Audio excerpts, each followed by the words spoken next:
Welcome in, everyone, to Spiritual Roots Podcast with me, Misty, where we talk about life, the magical, mundane, and everything in between. Thank you so much for being here. I greatly appreciate it. I hope you are all doing well, my friends. Sorry for such a late putting out of this episode. I was on vacation. It got super busy. I tried to record this episode 3 times. It just was not happening. And I said, we'll give it a break and I will come back to it. So here we are. Today we're going to be exploring some of the oldest and most fascinating mountains on Earth, the Appalachian Mountains. And we're going to touch on some folklore that stretches from the American South all the way up to New England, my neck of the woods. And we'll talk about indigenous traditions, folk magic, cryptids, haunted roads, mysterious lights, witch lore, and the strange experiences people have reported throughout history. And I do apologize, I will be going back and forth between Appalachia and Appalachian. Here in the Northeast, we pronounce it Appalachian Mountains.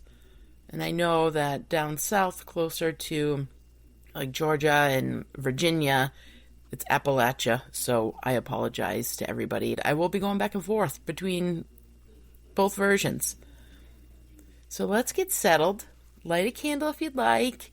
Get some tea or your favorite beverage. You know how we roll. And let's take us a trip through the mountains.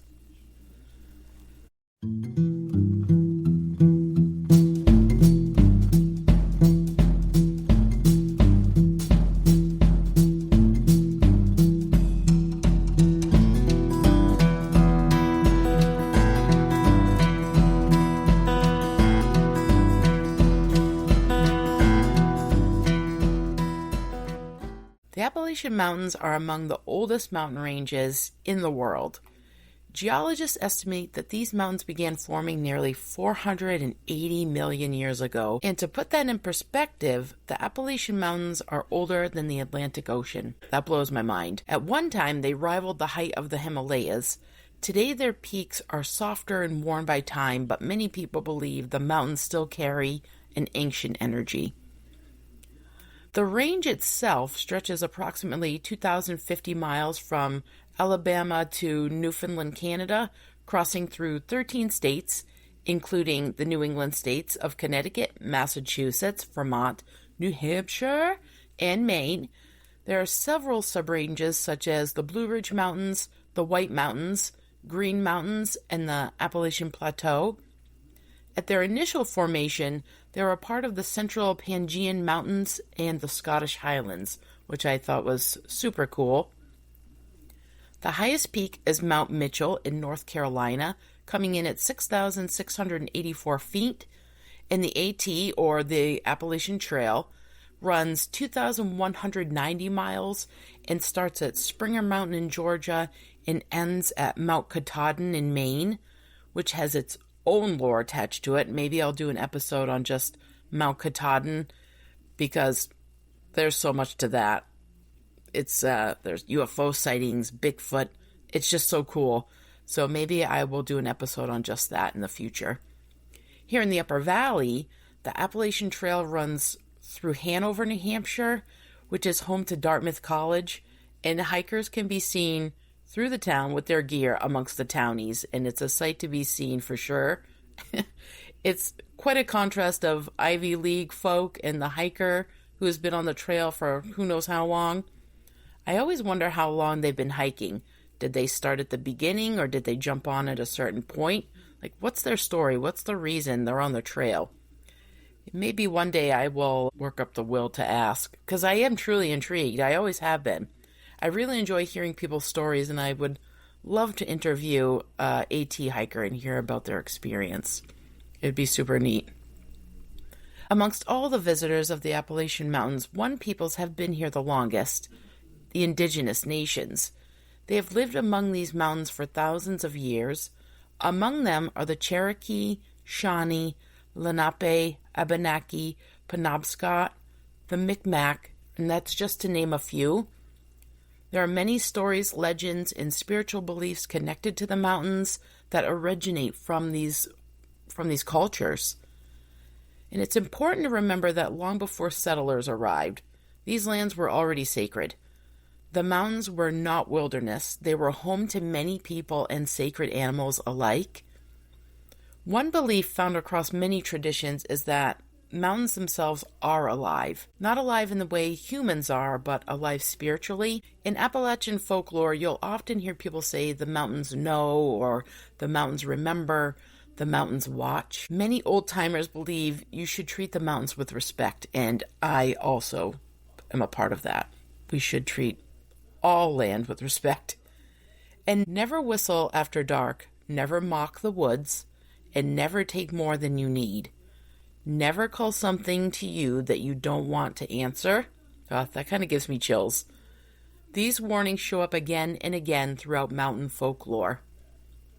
One of the most fascinating traditions in Appalachian folk magic, and this tradition developed from a blend of influences including indigenous knowledge, Scottish traditions, Irish traditions, English folk customs, Christian mysticism, German traditions.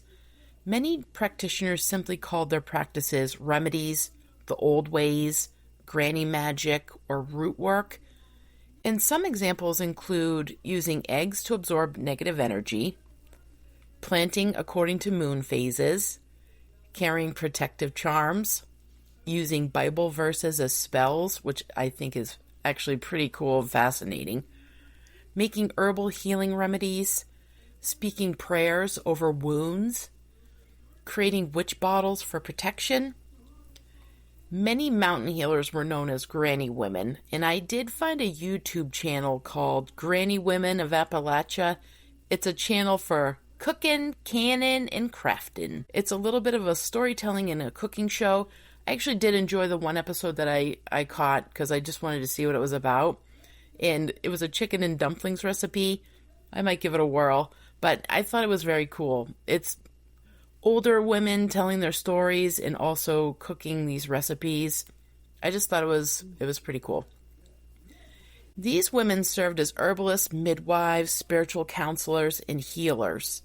And their knowledge was often passed down through generations to keep the traditions alive. And this is an excerpt I found from the website Appalachian Memories, and I will post it in the show notes. The first time I watched my grandmother cure a wart, it wasn't magic. It was something far more powerful. She took an onion hull in her weathered hands, a small heated rock, and a piece of clean white cloth. With practiced movements, she rubbed the wart on my hand with the onion hull and the warm rock, her touch gentle but purposeful. She wrapped these items carefully in the white cloth, then walked to the forks of the road near our home. There, she placed the bundle and spoke words I couldn't quite hear. Within days, the wart that had troubled me for months simply vanished. I was young then, and I didn't understand that I was witnessing something far more precious than magic. I was watching a granny woman at work, one of the fierce, wise healers who kept Appalachian communities alive through centuries when doctors were as rare as gold in these mountains. My grandmother could smell rain coming 2 days early and spot healing plants from 30 paces away. I remember the morning she taught me about yellow root, how she grabbed my hand to stop me from picking the wrong plant. This one looks similar, she said, but it'll make you sick as a dog. You have to look at the stem, not just the leaves. She then showed me how to dig up the real yellow root, explaining how its golden center could cure thrush in babies and wash out infected cuts. Plants play an enormous role in Appalachian folk practices, and some core Appalachian botanicals are American ginseng. It's historically used as a general tonic and adaptogen. It remains a sought-after, sustainably managed export. Black cohosh, a native perennial forest botanical long harvested for its roots, often used to support women's health. Golden seal, it's a deeply rooted Appalachian herb used historically to soothe mucous membranes and treat minor infections. Mayapple produces a root extract that traditional healers use to treat warts. Stinging nettle, used in spring tonics or brewed as a tea to promote circulation, address joint stiffness, and provide vitamins. Spice bush, native to mountain coves, the twigs, leaves, and berries are used to make warming teas and traditional allspice rubs. Common plantain, found in many domestic lawns, it is chewed into a poultice and applied directly to bee stings and bug bites for faster relief. You also can create any salves from any of these herbs. Yarrow, a bitter herb celebrated in the regions for its healing properties in skin salves, teas, and tinctures. Many mountain families had herbal knowledge that rivaled trained physicians, which sounds like it was necessary due to some areas being so rural. Not just herbs and medicinal plants that draws me into the mysteries of Appalachia, it's also the folklore, and no discussion of Appalachian folklore would be complete without mentioning the Bell Witch. The story originates in Tennessee during the 1800s. According to local legend, the Bell family became plagued by an invisible force. The entity reportedly spoke, scratched walls, pulled blankets from beds, and tormented family members. Witnesses claim the spirit could predict events and carry on conversations. Whether one believes the story or not, it remains one of America's most famous haunting legends. Some paranormal investigators still visit the region today.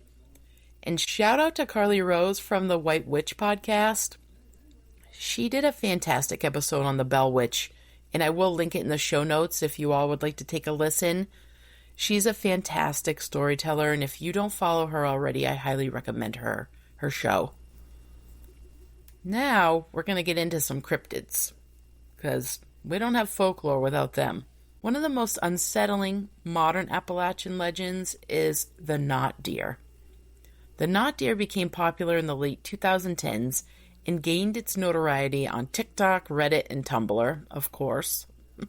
Witnesses describe an animal that looks almost like a deer, but something is not right.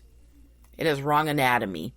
Disproportionate body parts such as extremely elongated legs, a moose-like frame, or extra joints that cause the legs to bend in unnatural directions. Has predatory eyes. Instead of the typical side-facing eyes of a prey animal, the knot deer is said to have forward-facing eyes, often accompanied by an eerie, unnatural intelligence. I wouldn't want to meet this thing in the woods, man. It's said to have bizarre behavior, unnatural movements like walking on hind legs like a human, making strange clicking or screaming noises, and showing no natural fear of humans. It has auras of dread. Encounters are frequently described as triggering an intense, instinctive feeling of foreboding or unease. I would say, yeah, if you encounter this thing on the trail, I'd be scared shitless, man. I would also have feelings of foreboding and unease. The knot deer has become one of the most talked about creatures in modern Appalachian folklore. Next up, we have the Wampus Cat, and the name alone kind of made me chuckle, so I had to look into this. The Wampus Cat appears throughout Appalachian and Cherokee folklore, and descriptions vary widely. Sometimes it appears as a giant cat. Other stories describe it as part woman and part feline creature with yellow glowing eyes. And I have two Cherokee legends. One's about punishment, and one is about a brave protector. According to traditional Cherokee mythology, the creature was once a curious and disobedient woman, wanting to spy on the men of her tribe as they sat around the campfire to tell sacred stories and perform magic, which was strictly forbidden for women. She hid under the pelt of a mountain lion. When the medicine man discovered her disguise, he punished her by magically bonding the cat's skin to her body permanently.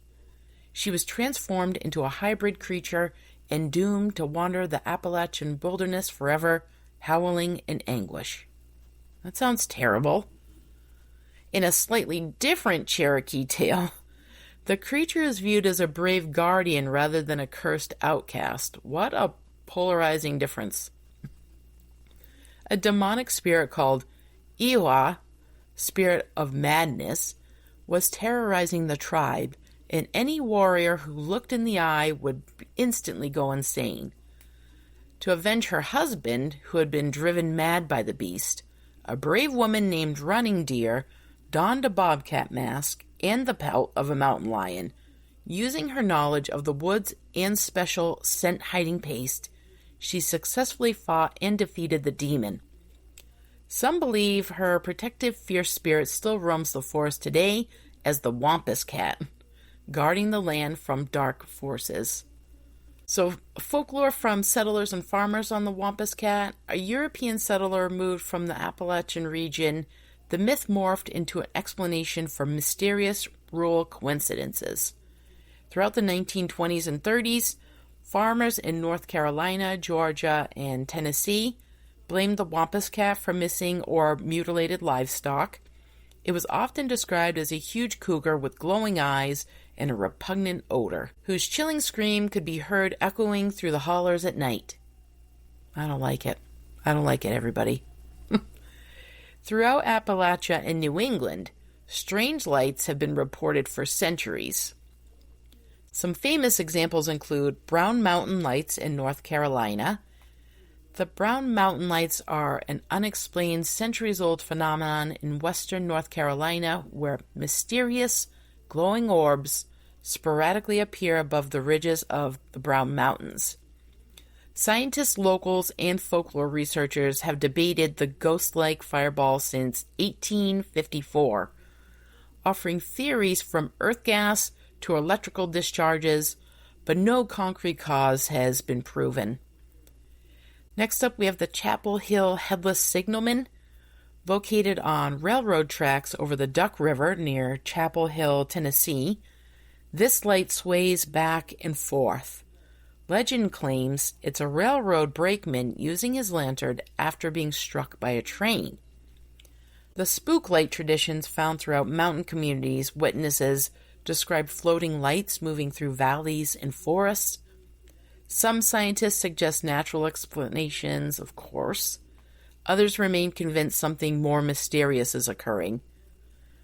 Now on to some New England folklore.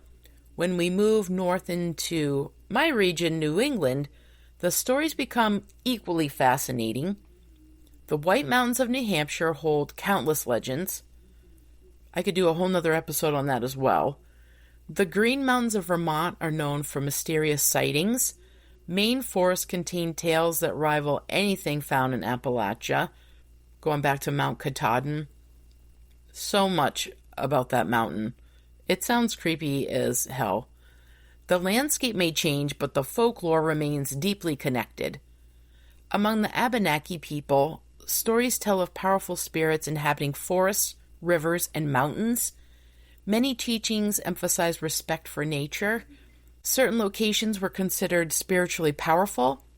Offerings and prayers were often made before entering sacred spaces, and many modern hikers report feeling unusual sensations in these ancient places. Whether spiritual or psychological, the experiences do continue. One of New England's most mysterious regions is Vermont's Bennington Triangle. And quick side note, when I worked in retail, I had to go to New York for training, and I went through Bennington, Vermont. And one, it's beautiful there. But two, I love history, and they have a lot of historical monuments and stuff. And I didn't learn about Bennington's Triangle until I did this episode. So I drove through and had no idea, which I wish I knew. But I didn't. And I just thought that this was very fascinating. So there were 5 disappearances between 1945 and 1950. 5 people vanished without a trace in the rugged, heavily wooded terrain around Glastonbury Mountain, which spans the towns of Bennington, Woodford, and Shaftesbury. Mittie Rivers, who disappeared November of 1945, a 74-year-old local hunter, vanished while leading a group. Only a single cartridge was ever recovered. Paula Jean Weldon, she disappeared in 1946, and she was an 18-year-old Bennington college student She went for a hike on the Long Trail and was never seen again, sparking one of the longest searches in Vermont history. James E. Tedford, he disappeared in December of 1949, and he was a 68-year-old veteran, disappeared while traveling on a local bus. Witnesses saw him board, but by the time the bus arrived in Bennington, he was gone, leaving behind his belongings, which is very interesting. We have Paul Jepson. He disappeared in October of 1950, and he was an 8-year-old boy, and he vanished from his family's truck while his mother was tending to animals. That is so wild, man. We have Frida Langer. She disappeared in October of 1950 also, and she was a 53-year-old experienced hiker, slipped into a stream. She got up to get help from her cousin, walked into the dense woods, and was never seen alive again. This is wild. Like, I don't know, and her body was mysteriously found in an area that had already been extensively searched, like months prior. And this is giving me, like, the missing scientists that were attached to, like, I forget the name of the agency that they worked for. But if you've been following any of, like, the new UFO stories and some of the scientists that have disappeared, one of them was hiking with her friend, and she just vanished basically in front of them. That's giving these vibes. Very, very strange and interesting. The area has since become associated with strange lights, Bigfoot sightings, and paranormal encounters. Some compare it to the mountain version of the Bermuda Triangle. And to this day, no definitive explanation exists for many of the disappearances. It's so strange. It gives me chills just reading about this stuff. That's why I'm so fascinated with the Appalachian Trail and the mountains. So many stories expand the whole mountain range, the trail. It's just so wild. While many associate Bigfoot with the Pacific Northwest, reports are surprisingly common throughout Appalachia and New England. Some witnesses have described large footprints, strange vocalizations, tree knocking, shadowy figures, powerful feelings of being watched. I think that's just a natural instinct as well, isn't it? The feeling of being watched because our senses are heightened up and we just have that fight or flight, like we're in it and we need to leave, and you just feel like you're being watched. Some researchers believe these stories connect to much older indigenous traditions. Every mountain region seems to have its haunted road. In New England, stories abound of phantom hikers and ghostly travelers. In Appalachia, abandoned mining roads often carry tales of apparitions. Many encounters have been known to involve disappearing figures, unexplained voices, mysterious footsteps, ghostly lights. Whether folklore or genuine paranormal experiences, the stories do persist. One of the most famous and chilling ghost stories of the New Hampshire White Mountains involves an Appalachian Mountain Club hut. A caretaker hiking up to one of the remote mountain cabins for the season was resting alone in a dining hall when he felt a presence.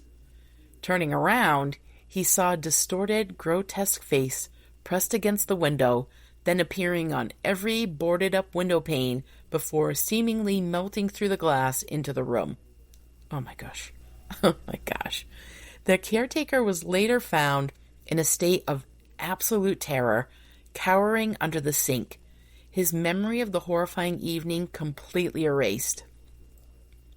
Another infamous White Mountains story features the spirit of a longtime AMC Trail crew member named Red Mac. A worker at a high-elevation hut awoke repeatedly in the dead of the night to the sound of crashing objects and a bright flashlight being shined directly into his eyes. Even after barricading and nailing the heavy oak dining tables against the door, the barricade was pushed aside and the doors were forced open by an invisible force. The following morning, the shaken worker went down to a base station for breakfast, only to discover that Red Mac had passed away in his sleep at the exact hour his door was violently breached. Oh my goodness. We have otherworldly travelers as well. Much like a phantom hiker of the southern Appalachians, New England trails have their own wandering spirits. Some hikers in the northern stretches have reported passing by an old hiker in outdated mid-1900s clothing, often carrying an old-school canvas pack and a walking stick. These sightings almost always occur near dusk, with the mysterious figure rapidly pacing ahead on the trail before simply vanishing into thin air. These give me chills. There are so many stories and legends out there on the Appalachian Mountain Range. The internet is a wild place, I have to say. Have you ever heard the warning, never whistle in the woods at night? Versions of this belief exist throughout Appalachia and parts of New England. Some say whistling attracts spirits. Others say it draws in something that imitates sounds. I don't know, like a Bigfoot maybe? Many people who grew up in mountain communities still refuse to whistle after dark, even if they can't explain exactly why, and protection practices were common throughout both regions. Some examples include horseshoes above doors, salt along windowsills, iron nails buried beneath thresholds, protective Bible verses, bundles of cedar or pine, protective charms sewn into clothing. Many families quietly practice these customs for generations. Appalachian folk magic is primarily rooted in folk Christianity and ancestral traditions. Many people also work with local land spirits as well, and the mountains themselves are often viewed as sacred teachers. And I do have a few book suggestions if you're interested. Backwoods Witchcraft by Jake Richards. And Jake does have a website. I found this while I was doing research. It's called Holy Stones and Iron Bones, and it's incredible, and it has a lot of information, and I will link that in the show notes as well. He has his own personal experiences on there as well, growing up in Appalachia. I just thought it was very cool. Southern Cunning by Aaron O'Barron, if I'm pronouncing his name correctly, and Appalachian Witchcraft for Beginners by Auburn Lilly. These were just a few books. I do have Backwoods Witchcraft, and I have not read it yet, so shame on me, but this is giving me, I want to read this now, especially with Summerween here. Why not? As we come to the end of this episode, what makes mountain folklore so powerful? Perhaps it's because mountains feel timeless. Generations come and go, but the mountains remain. They become repositories for our memories, mysteries, and imagination. Every ghost story, every cryptid sighting, every folk remedy becomes part of the landscape. Even today, many people who spend time in the mountains describe a feeling that is difficult to explain. A sense that something ancient still lingers among the trees and the land. So thank you so much for joining me today, friends. I hope you enjoyed this rocky ride going up the Appalachian Mountains. Thank you again. I will link all my suggestions into the show notes, including Carly's episode on the Bell Witch. Again, the internet is a wild place. So many stories. I was on Reddit looking up Appalachian Trail stories, and some of those are really, truly scary. I suggest if you are looking for some chills during this Summerween or any time, if you enjoy getting scared, take a step out onto Reddit or just Google some Appalachian ghost stories. You won't regret it. So have a good rest of your week, everybody. Thank you so much, and take care. Thanks for coming along for the ride, travelers. If you're enjoying the show, please share, like, or leave a review wherever you listen to your podcast. You can find me on Facebook and Instagram. If you have ideas for the show or would like to say hello, you can email me at spiritualrootspodcast@gmail.com. Please keep sharing the show so we can keep finding our spiritual roots together.